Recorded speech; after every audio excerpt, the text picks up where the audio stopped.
This is from the Daily Mail.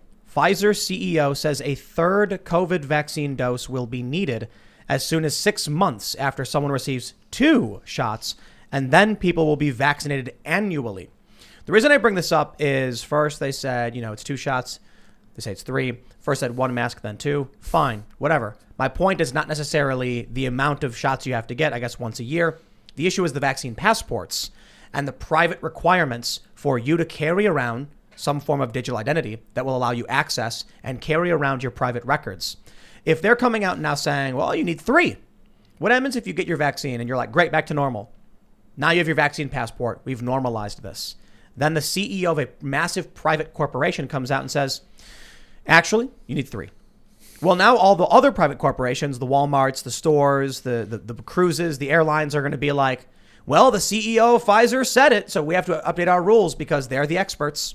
Now you are forced to go back in. This is why we can't allow this kind of thing to be normalized. Mm-hmm. But it brings to I bring this up because the larger point you're making about a digital identity owned by the government is, for one, you're completely correct. We can't allow the ownership of our identities, but I think it's going to be private corporations that do this. Yeah, there's going to be a consortium of sorts that says we should have a standard like a blockchain thing, and then you have your private key. Won't everyone like this?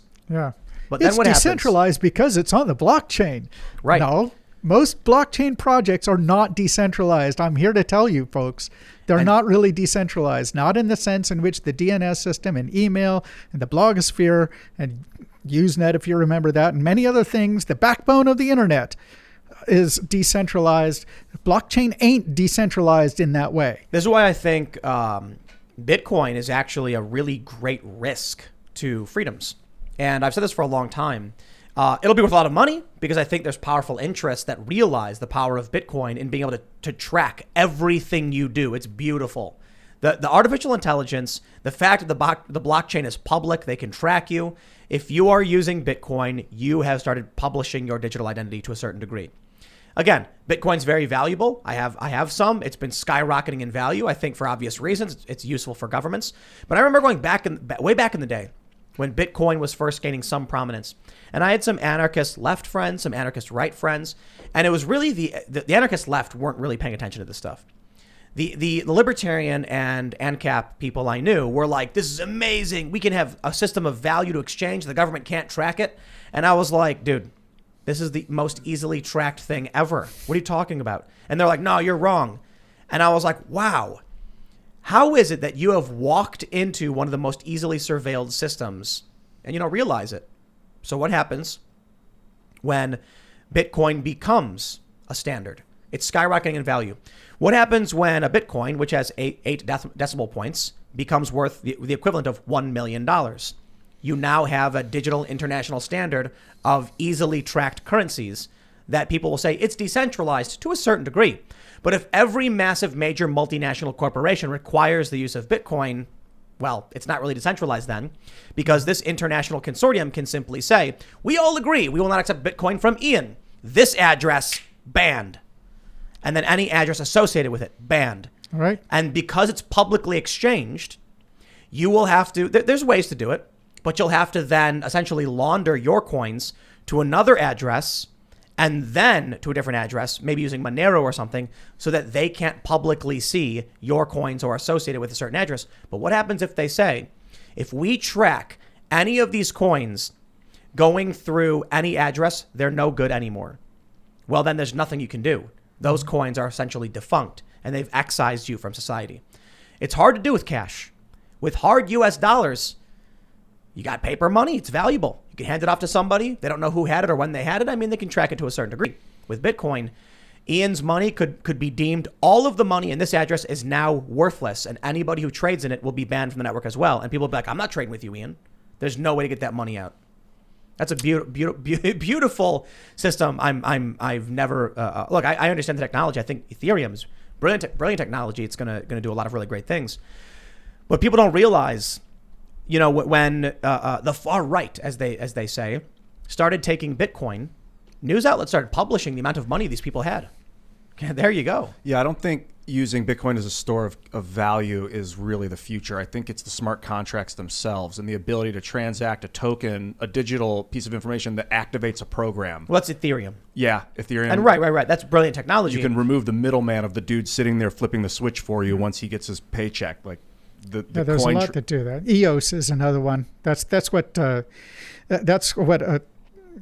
Everpedia, the blockchain encyclopedia. Basically, they forked Wikipedia and they added another million articles. A lot of them are auto-generated, but they've written a lot by hand for sure about all kinds of topics that aren't in Wikipedia. They're like not notable enough or something, or people who are only internet famous or whatever. And it's cool, and I support them. They actually are built on EOS. Unfortunately, they're an example, and I don't want to say anything too negative about even EOS here, but it bothers me. I'm sorry, I just have to say it, that the block producers, at least back in 2019, I don't know what the current situation is, the people who are responsible for deciding what goes on the EOS blockchain, they were all owned by Chinese corporations. So, I mean, okay, it's decentralized in one sense, but it's kind of centralized in another really important sense, too. The issue is private corporations, of which there is an ever decreasing amount that own everything. The CEO of Disney can go to the CEO of Unilever and be like, hey, so we agree, like, Ian Crossland's banned from society, right? And they'll make sure every company is off limits to you. I truly believe we need a program that will allow every individual to spin up their own token that then they can use as their own value transactions. So if you want to subscribe to my channel, you can give me $10 a month, or you can give me $9 a month in Ian coin. But why would they have that'll give you 10%? So they get 10% off. Listen, this is what how Everpedia solves the problem. So I don't want to come down too hard on them, but they have told me that if EOS starts, if like the block producers, the Chinese block producers of EOS, start censoring the content of Everpedia, then they'll just make it possible to transact edits essentially using a different coin.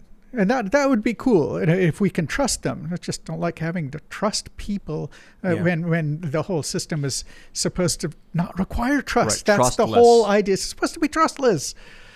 I suppose we can just talk about the positives. In a society with your digital identity owned by massive corporations, crime will be gone. People will get arrested immediately. There'll be no more need for investigations. Passion murder will happen. Ooh. Robberies will happen, but the people will be immediately apprehended and locked up in a private prison for profit. Sounds familiar. Right. No more trials, all hard evidence. Everything's on the blockchain and tracked. And we will all live walking around with forced smiles. I don't like that. Everything is great. I'm happy. Are you happy? Ian, you're happy. I want to talk about encyclosphere. Hey. Sure. Okay. No, that didn't make me happy though, Tim. That was funny. What's how far along are you with encyclosphere right now?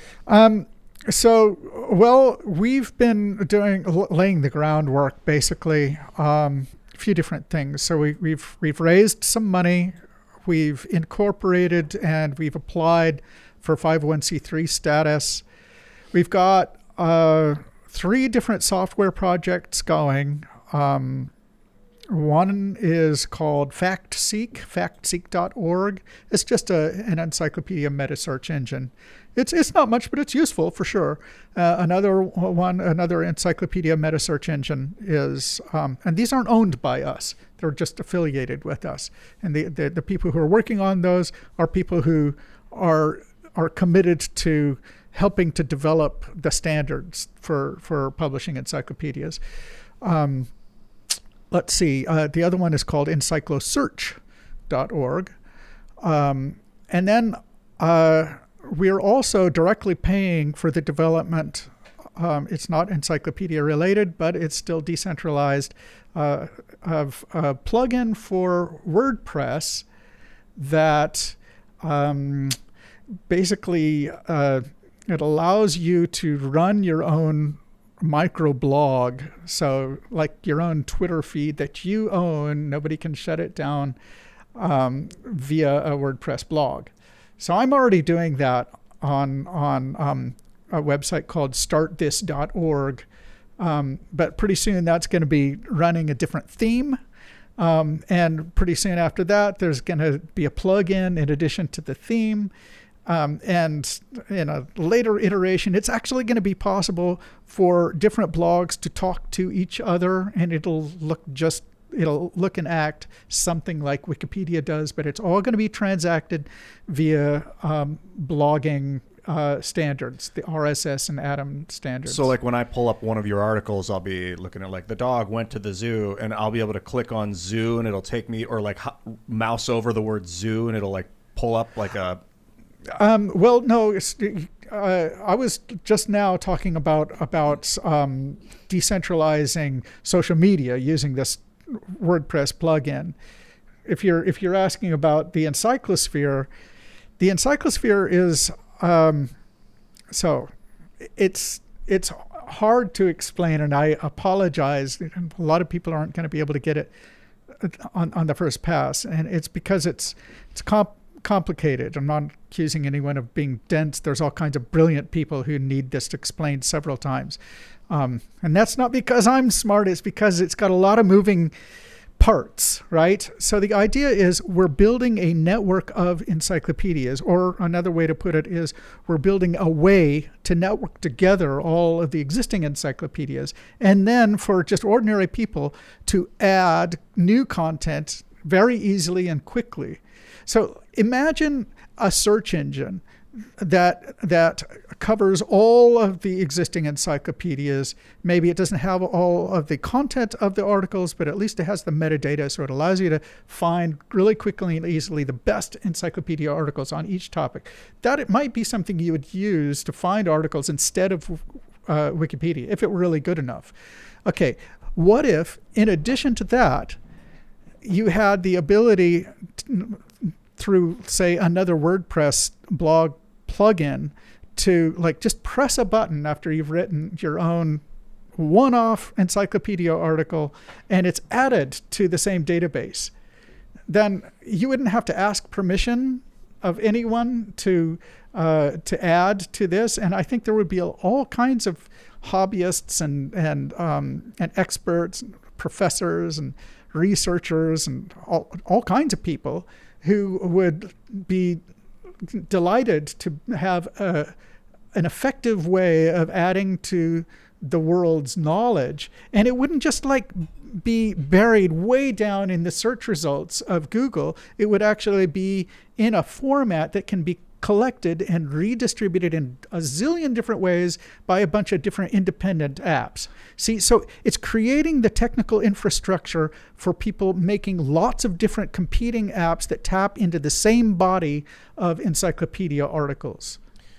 I would love for like, as I'm reading any boing article or whatever, that I can mouse over and click on any word in the article, or just mouse over it and it'll show me an overlay if I want to pop this, Encyclosphere app or whatever it is up. Browser extension. Something like an extension. Sure. As well as watching a video and you see the closed captions, I can choose any word that comes up in the closed caption. And if I see a bird flying by in the video, I could somehow search what is that? So that could bypass languages. They have that already. Yeah, This has stuff been like around that. for some time, actually. I think Google built it where you could be watching a video and then stop, or they demoed this, and the AI can identify in an image like Google does this. You can show an image and it'll be like, this is a lamp, this is an apple.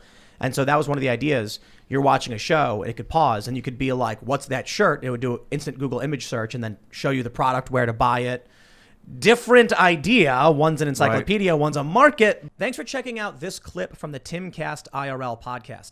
If you want to see the full show, come back to this channel, youtube.com/TimcastIRL, Monday through Friday at 8 p.m., where you can leave comments and super chat, and we actually will read your comments on the show.